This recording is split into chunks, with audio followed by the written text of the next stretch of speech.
बुजुर्ग महिला के साथ एग्रीमेंट के नाम पर धोखाधड़ी, महिला ने थाने पहुंचकर दिया आवेदन।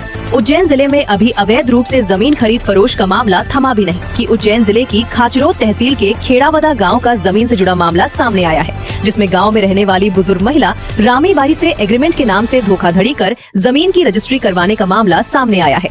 महिला का आरोप है कि मैंने अपनी जमीन गाँव के ही योगेश पाटीदार और जितेंद्र शर्मा ने एग्रीमेंट के नाम से साइन करवा लिए और फर्जी रजिस्ट्री करवा ली। जब मैंने इसकी शिकायत दोनों से की तो मुझे डराया, धमकाया और जान से मारने की धमकी दी जा रही है। महिला के समर्थन में भीम आर्मी और गांव के कई अन्य लोग थाने पहुंचे और आरोपियों के खिलाफ शिकायत दर्ज करवाई।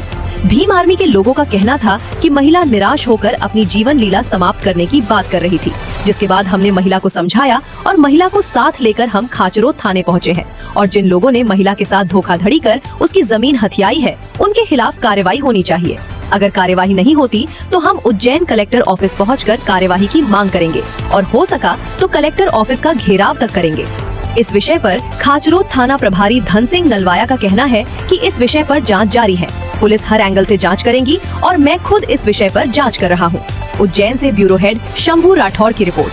बने रहे धार दिग्दर्शन के साथ। एक चीज हमें ये क्लियर करना है, ठीक है। दूसरी चीज ये क्लियर करना है कि किस कृषि भूमि पर कौन अभी काबिल हो, ठीक है। जो कृषि भूमि विक्रय स्वरूप दिखाई जा रही है फिर हो चुकी है, क्या बतान करने वो रामी बाई के नाम पे आ रही है और नहीं। अगर रामी बाई के नाम पे आ रही है, ठीक है, परिवार के अन्य सदस्य जो इस भूमि पे काबिज है अथवा नहीं है वो इसमें आपत्ति क्यों नहीं दे रहे, वो इंटरेस्ट करते हैं कि हमारी जांच को बड़ा हम पत्ती दिए, ठीक है। अब इन सब चीजों को जब तक वेरीफाई क्लियर नहीं हो पाता तब तक हम एक्सपोर्ट को जांच के रखते हैं। सर मैं अभी ये नहीं बोलता कि मैं आपको हाथों एफआईआर करके दे दूँ।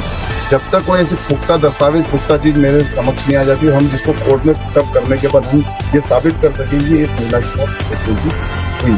मैं ये नहीं मना कर रहा हूँ कि फुटोती नहीं हुई है, बिल्कुल मैं इस आश्वस्त हूँ। जांच कर रहा हूँ, जांच में जो सही तथ्य होंगे उसके हिसाब से एफआईआर करके संबंधित को जो त्रुटि करता हूँ सर लेने का वो अशिक्षित अगर धोखाधड़ी पट्टे की जमीन लगे कि वो मने के पट्टे की जमीन तो ये 10 साल लग गए और मैं पैसा देवार दूंगा। कौन बोला ये? नाम क्या उनका नाम? योगेश पांचाल। कहाँ का रहने वाला ये खेड़ावदा का। अच्छा हाँ। आपका परिचित है?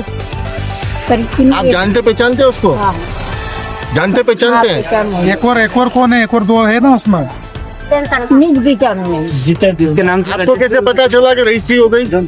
वो वैसे ये क्या खाते में आते हैं चेक कैसे आता है नहीं चेक के नहीं, वो खाते में पैसे 2000 आता है ना। प्रधानमंत्री सम्मान निधि। हाँ प्रबंध होगी। अच्छा तो अब आपको कार्रवाई से संबंधित क्या आश्वासन मिला? क्या कहा टीआई साहब ने? क्या है शनिवार को जो मामलो है कि जो 2 बीघा हमारे यहाँ सरकारी पट्टारी जमीन है ना, आणि रो बोलियो वने लिख पढ़ करूंगा तो चालो महत्ते ने वजन लिख पढ़ कर दीदा ने बाहर कर दीदा मान कहीं भी पूछो मान दो। कौन था? नाम क्या? योगेश पांचाल और एक और जितेंद्र शर्मा। अच्छा ये बताइए, जब वहाँ लिखा पढ़ी करवाने गए थे तो वहाँ पे अंदर ले जाने से पहले आपको कोई दस्तावेज पढ़ के सुनाया था क्या? नहीं सुनाया। आप भी गए थे? हाँ। आप क्या लगते हैं इनके? जमाई लगते हैं। वहाँ अंदर गए थे जब आप? हाँ। तो क्या बोल के ले गए थे आपको? कि लीज पे दिलाना है तो एग्रीमेंट लिखवाना है। वो क्या ले गए आपको? या कोर्ट में ले गया था। अच्छा कोई कागज आपको पढ़ के लिखा सुनाया? नहीं सुनाया। अच्छा ये वहाँ पे अंदर रजिस्ट्रार कार्यालय ने क्या पूछा आपसे? मेरे से पूछा कि जमीन बेची या नहीं बेची? कोर्ट कागज पे साइन कराया मैं। अच्छा आपसे क्या पूछा? ये पूछा रजिस्ट्रार कार्यालय पे पूछते हैं ना कि जमीन बेच रहे हो या नहीं? भाई आपसे पूछा? मैंने हाँ नहीं पूछो। तो अभी आप क्या चाहते हो प्रशासन से बताओ? तो जमीन क्या वापिस जमीन आपको मिल रही है और कार्रवाई होनी चाहिए। कार्रवाई होनी चाहिए। जिसने धोखाधड़ी करी उसके ऊपर कार्रवाई होनी चाहिए। चलिए।